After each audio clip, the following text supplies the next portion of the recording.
तमेव वत्साश्रयभृत्य वत्सलं मुमुक्षुभिर्मृग्यपदाब्जपद्धतिम् अनन्यभावे निजधर्मभाविते मनस्यवस्थाप्य भजस्व पूरुषं तमेव वत्साश्रयभृत्य वत्सलं. This shloka was spoken by Mother Suniti to her only son Dhruva Maharaj. Little Dhruva was insulted by his stepmother Suruchi. Innocent Dhruva wanted to sit on father's lap. Uttanapad, the father of Dhruva, was sitting on the throne with his younger son Uttama on his lap. This Uttama was the son of his favorite wife Suruchi, and Dhruva was the son of his first wife Suniti, who was not his favorite. So when Uttama was sitting on Uttanapad's lap, Dhruva had a desire, I also want to sit on father's lap. So he came, little boy, 5-year-old child, but Uttanapad did not welcome him. And on top of it, in the presence of Uttanapad and Uttama, Suruchi came there and chastised Dhruva, little 5-year-old boy. She chastised Dhruva. She says that you are not qualified to sit on father's lap or father's throne, because although you are the king's son, you are not my son. The qualification to sit on the king's lap is not just to become the son of the king. You have to become the son of his favorite queen, which is me. You go and perform some austerities. You go and perform some worship of the Supreme Lord Vishnu.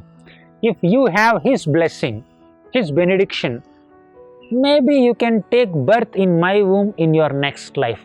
Indirectly, Suruchi said, Dhruva, better you die. In the next life, if you are fortunate enough, I can give you birth, then you can sit on your father's lap. Such great arrogance and pride. The result of worshipping the Supreme Lord Vishnu can be freedom from this whole birth and death cycle. Why the result of worshipping Lord Vishnu should be entrance into the womb of an arrogant woman like Suruchi? But Suruchi was so proud, and Suruchi also wanted to impress upon her own husband, our Uttanapad, that she is a great devotee of Lord Vishnu. She is recommending the process of worshipping Vishnu to Dhruva. But Uttanapad did not speak anything. He did not say a few words to support Dhruva Maharaj, to console Dhruva Maharaj. So Dhruva was neglected, he was abused, he was insulted in front of so many people. So Dhruva came running to his own mother Suniti. So Suniti immediately picked up Dhruva, such a noble mother, such a virtuous lady, such a great Vaishnavi. She picked up Dhruva Maharaj and kept him on her lap, and she understood that the tender heart of this little child could be affected by negativity towards his stepmother, because he was insulted. So Suniti spoke 3 things to Dhruva. She said, my dear child, never desire harm for others. Basically, she was thinking that, Dhruva Maharaj has been insulted by Suruchi. Maybe Dhruva might desire some harm for Suruchi, so let him not desire like that. A very important lesson here is that when other people cause some harm to us, we should not similarly respond. We should also not negatively respond to their approach towards us. So Suniti said that, my dear child, never desire harm for others. Second is, when we receive some difficulty or calamity in our life, we need to understand that it is a result of our own past misdeeds. So now you have been insulted by your stepmother, it could be the result of your own past misdeed. So don't blame the instrument of your own karma.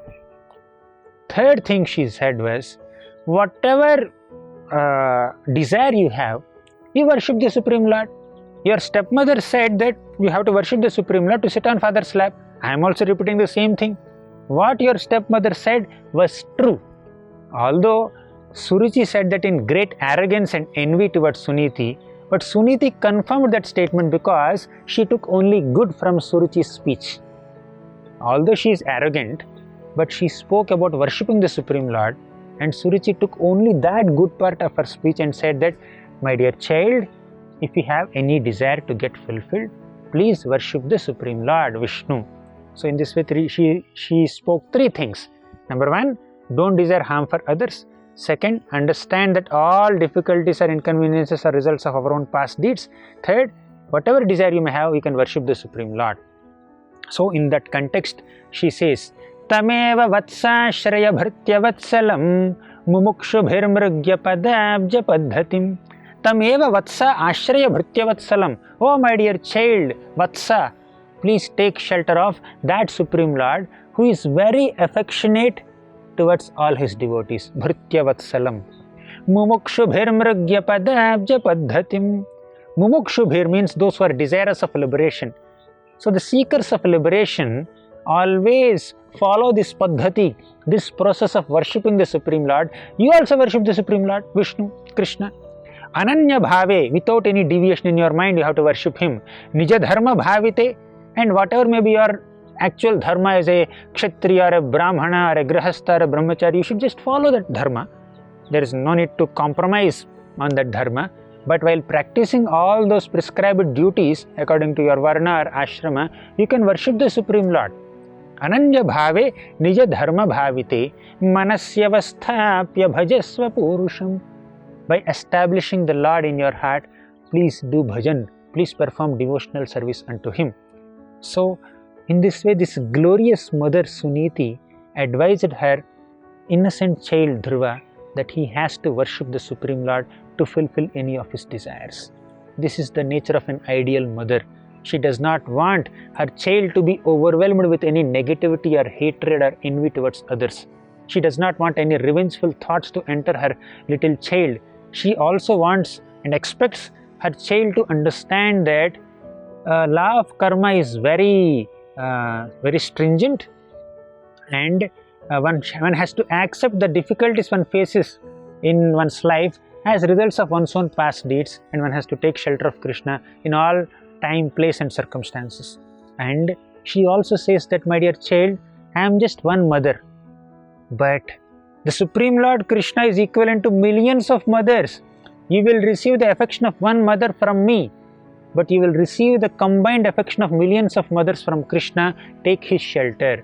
In this way, this glorious, noble Vaishnavi mother directed her child towards the lotus feet of Krishna. Hare Krishna.